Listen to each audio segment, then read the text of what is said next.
Welcome to the Deep Dive. Today, we're cutting a path through the dense, rugged history of 18th century Jamaica. We're specifically looking at a pivotal decade-long conflict, Yeah. the First Maroon War, which, raged from about 1728 right up to 1740. That's right. It's a period often maybe simplified a bit. Yeah, exactly. If you only look at the sort of headlines of that era, you might think, okay, this war ended in a clear victory for freedom. Self-liberated African communities, they secured their land, their liberty. Sounds straightforward. But it's really not that simple, is it? Not at all. We're here to look past that, that superficial piece. Because when you start picking apart the actual legal documents, the treaties, you realize they weren't really concessions. They were maybe the most sophisticated tool of divide and rule the colonial powers had at the time. That's precisely our mission today. We're going to analyze those agreements, understand how these cold legal clauses actually created massive inequities. These differences dictated almost every aspect of life in the 1740s for the Maroons. These agreements were, well, designed to reward compliance and punish defiance, guaranteed future trouble. Okay, so let's set the stage a bit. Where does this all begin? We have to go back, right? Back to 1655. Absolutely. When the British invaded Jamaica, taking it from the Spanish, they immediately ran into resistance, not just from the Spanish, but from African communities who had already carved out independent lives on the island.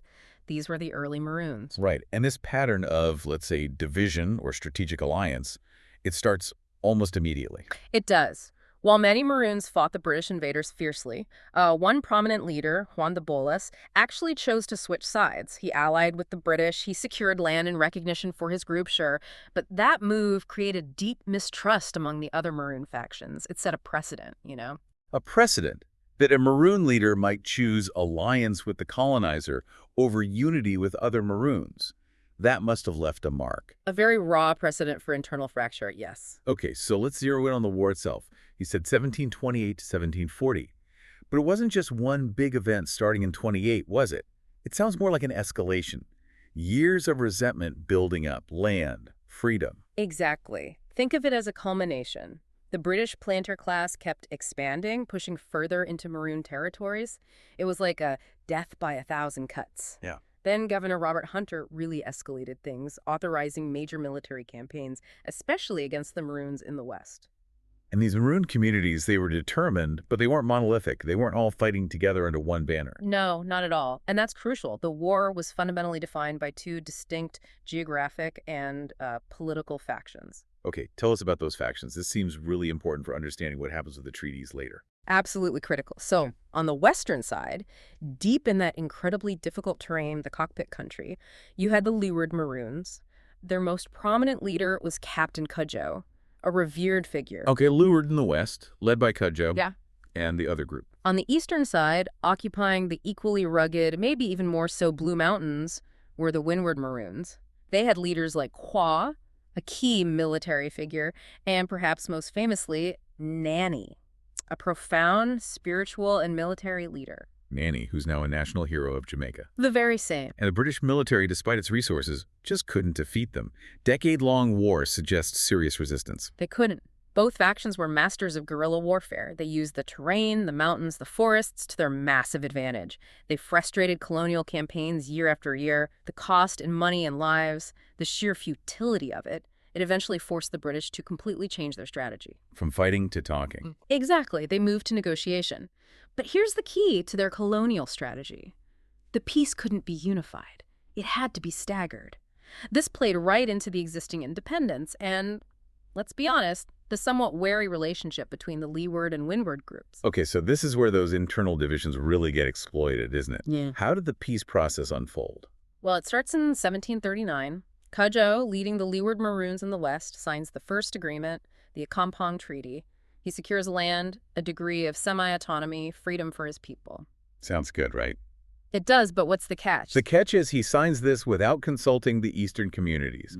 Quao and Nanny weren't part of this deal. A unilateral action. Precisely. And that was a strategic victory for the British. They knew if Cudjoe settled, it would put immense pressure on Quao and Nanny to do the same. And they were partly right. Later that same year, December 1739, the Windward military leader, Quao, accepts a similar treaty. He was likely worn down by the continued British military presence in the East. They kept the pressure on. What Nanny? Yeah. She didn't sign immediately. No. Nanny, this icon of windward resistance, initially refused the terms. She saw them, quite rightly, as too great a compromise on the freedom they'd fought so hard for.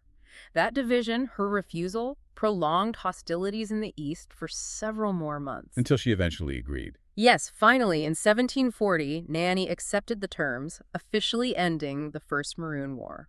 So this staggered peace, Yeah. it wasn't accidental, it was manipulated by the British. Oh, absolutely. Cudjoe, first to sign, gets rewarded. Quao and Nanny, who held out longer, they were effectively punished in the terms they received.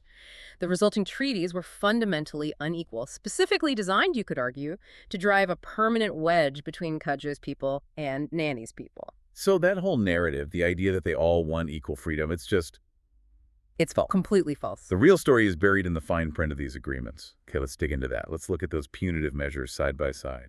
The differences sound pretty stark. They really are. We have to start with the most basic thing for any community: land.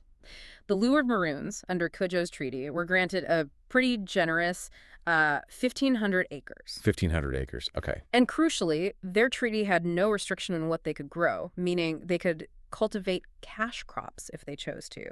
Sugarcane, for instance. Right, economic potential there. Now, contrast that immediately with the Windward Maroons, Nanny and Quao. A very different story. They received only a vague promise of a certain quantity of land.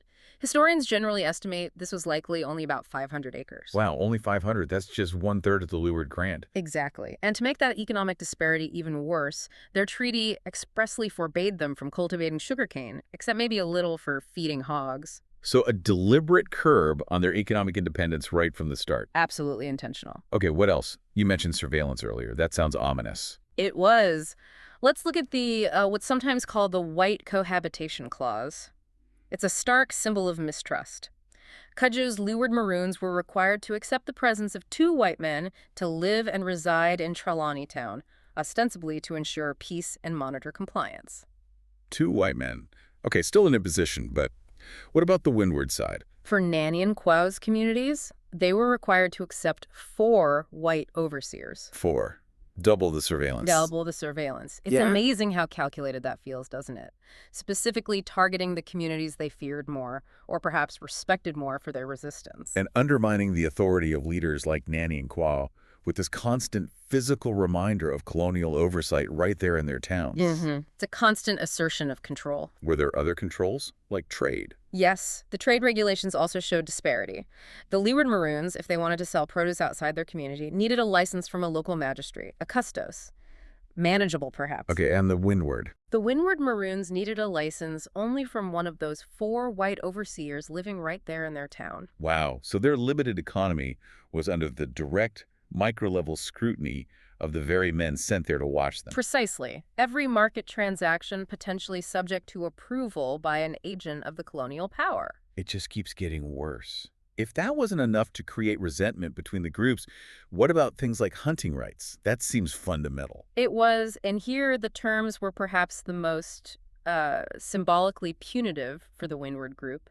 For the Leeward Maroons, Cudjoe's people, if their hunters met settlers out in the wild, the bounty, usually wild hogs, would be equally divided. A shared resource implies some level of parity. Okay, seems relatively fair under the circumstances. Now, for the Windward Maroons, the terms were brutal, designed for ongoing subjugation. If their hunters encountered settlers, the settlers had the right to claim the entire bounty. The entire thing. No share for the maroon hunters who actually caught the game. That's just pure dominance. A constant reminder of their supposedly inferior status under their treaty. It's a symbolic, ongoing act of dominance, ensuring the Windward group felt the harshness of their terms daily compared to the Leewards. And there's one more piece to this puzzle, isn't there? Something that must have caused immense ethical conflict within the communities themselves, the duty to hunt runaways. Ah, yes. The clause that perhaps sowed the deepest seeds of future division and, frankly, moral compromise. This was actually included in both treaties, Leeward and Windward, but its impact, given the other restrictions on the Windward side, was arguably even more devastating for them. So what did it require? It stipulated that the Maroons, these formerly self-liberated people, were now obligated by treaty to assist the colonial government. They had to hunt down, capture, and return any future enslaved people who tried to escape the plantations and run away. They were forced to become slave catchers for the British. Essentially, yes. Turning people who had just fought for their own freedom into active agents of the very system of enslavement they had escaped. You can just imagine the internal conflict, the resentment, the mistrust that specific clause must have generated, not just towards the British, but maybe between Maroons themselves. It was designed almost certainly to create immediate and irreconcilable ethical conflict, to break down solidarity. Okay, so we've laid out these clauses, 1,500 acres versus 500, 2 overseers versus 4, sharing the hunt versus losing it all, hunting runaways. We've analyzed them on paper. Yeah. But this is where we need to shift, isn't it? From the analytical to the lived experience. What did this feel like on the ground in 1740s Jamaica? That's the crucial step. These weren't just abstract legal points. No, they determined who you ate with, who controlled whether you could sell your yams at market, who you had to eye with suspicion every single day. They pretty much guaranteed the Maroons couldn't unite again easily, thanks to these rewards and punishments the British handed out. And if you really want to feel the texture of this history, to kind of step inside the world that these unequal treaties created, well, you can see how authors use these very fractures. There's historical fiction that explores this period, like Glenn Carty's novel, The Secret Pact. What's interesting is how it takes these specific treaty terms and makes them the engine of the story. Right. They become the context for human drama. Exactly. That surveillance, the land loss, the hunting restrictions, and especially that devastating duty to pursue runaways. They aren't just rules in the background. They become these intense lived pressures. They force characters into impossible choices, dangerous alliances, maybe even betrayals. Having those 4 white overseers isn't just a clause you read about. It's this constant, suffocating reality that shapes every interaction, every decision in the Windward community depicted. It brings the history to life in a different way. It does. And Carty weaves in other threads, too, like the memory of Taino survival on the island, the history of Irish people forced into settlements.